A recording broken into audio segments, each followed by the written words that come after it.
This is the Dynamo GMD 4400 dry-hearth gas melting furnace, built to hold 4,400 pounds of aluminium while melting 1,650 pounds per hour without interruption.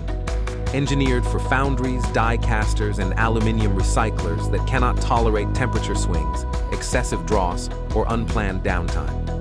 The dry hearth chamber lets you charge cold ingots or scrap in a dry hearth above the bath.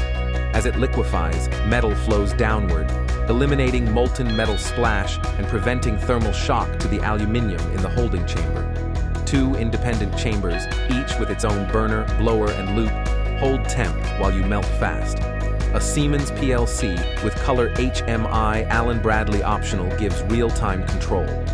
Dual VFD blowers meter air to each burner, trimming gas and power use and extending motor life. Fewer oxides, tighter temperature control, and shorter charge cycles translate directly into higher casting yield and the lowest cost per pound in its class, backed by Dynamo's focus on maximizing ROI. Visit dynamofurnaces.com or call us. The sooner you melt clean, the sooner you profit.